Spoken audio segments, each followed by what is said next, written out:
God is using language in verse 15, take vengeance upon her as she hath done, do unto her. Now there are people, that are worried. Has Saddam Hussein, has he been punished enough? Or has Hitler been punished enough? Or they try to think of very wicked people that they can think about. And is really justice been done? And we have our own standard of justice. We have our own standard. And is our standard dependable? Can we trust what we think is real, true justice? The answer is no. We can't do that. We are warped in our thinking. We're not trustworthy at all. But we can know this beyond a shadow of a doubt, that God's standard of justice has been absolutely carried out. Absolutely carried out. And maybe we're looking at someone who physically murdered a lot of people, but think of this. Here's a preacher who is bringing into his congregation thousands of people with a do-it-yourself salvation program, which can only lead to destruction, and so he really is being guilty of the murder of all those people. It's a very polite form of murder. It's not looked upon by murder, but from the standpoint of justice, it's probably, we'd have to say it's more heinous, it's more vile than someone who is going around with a gun shooting people. It's because these people have been deluded. They have been then brought into this trap. They've been brought into the snare. And then they, spiritually, it's guaranteed that they will be dead. And so we go on in verse 16 as God further amplifies this idea of no salvation. Cut off the sower from Babylon, and him that handleth the sickle.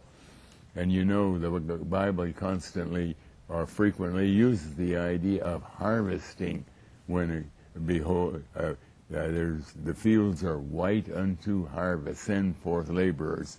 And what do they go out with to harvest the wheat? With a sickle or with a scythe. And when Christ says it's the time of harvest, send them out now. But now it says, all right, there is no more harvesting. It's another figure again that salvation is gone. And now we come to the last part of verse 16. For fear of the oppressing sword, they shall turn everyone to his people. Now, again and again, when we go through, particularly Jeremiah, but the idea is expressed in other places, there is fear on every side. And one of the big reasons, and I've said this many times, one of the big reasons I think that the media is paying absolutely, I was going to say pay no attention. No, that's not true. They're paying attention. They know what we're teaching. Absolutely, they know that. But they're not saying a word about it because there is fear that is developing. And it has to develop. It has to develop.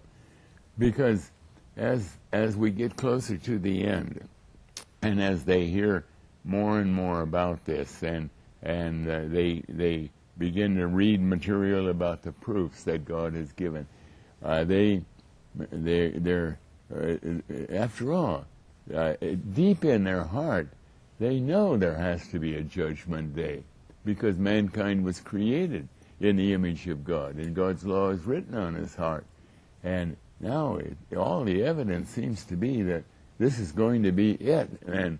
But in their great fear, they they mock the Bible, or they go into silence about it, or they simply deny that there's any truth in all of this.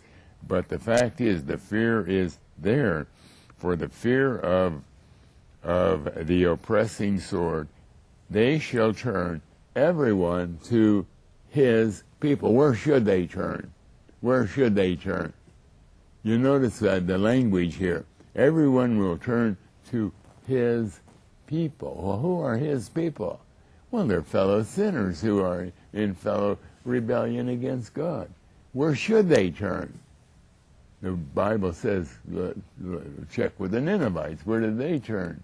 They turned to God. Oh God, we beg of thee. We cry before thee. Is it possible that you might change your mind? Is it possible that this will not happen, that our city is going to be destroyed in 40 days? That is where we ought to turn. But where does the world turn? To their own. Oh, now, wait a minute. Don't worry about God. You know those crazy idiots, they talk about God, but really we are mankind. Look what mankind is doing and what we're going to do. We're taking care of global warming, and we are solving the energy crisis and so on.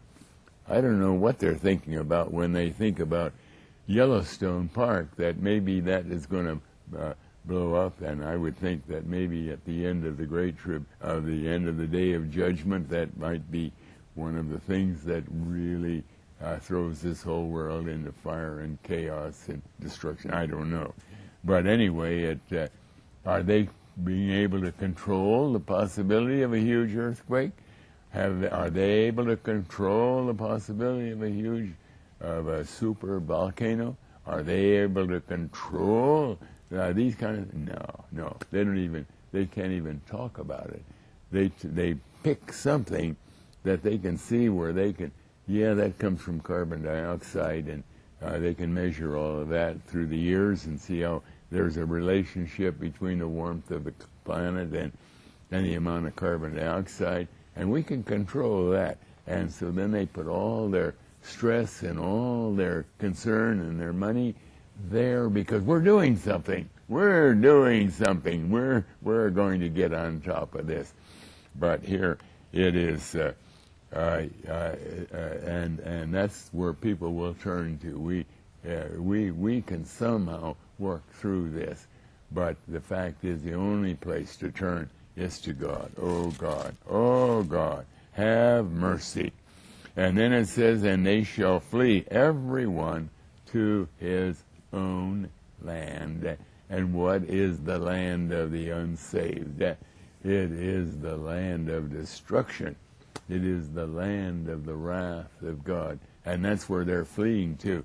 They're preparing themselves for this terrible, terrible day when the day of judgment does come. Now, that's as far as we're going to get in this particular study. Next time, we're going to go on with verse 17. Israel is a scattered sheep, and so on. But right now, we're going to have opportunity to ask questions or offer comments. As we go on, as we look at these verses one by one, you notice how they're kind of repetitive. In other words, we're not really learning new information. We're really regurgitating. Oh boy, what a word that is. We're really thinking again, and our God is bringing it to our attention again, which we have gone through again and again through the book of Jeremiah, and if we're going through Ezekiel, or if we're going through Isaiah. It's amazing how patient God is and how he has repeated these things again and again.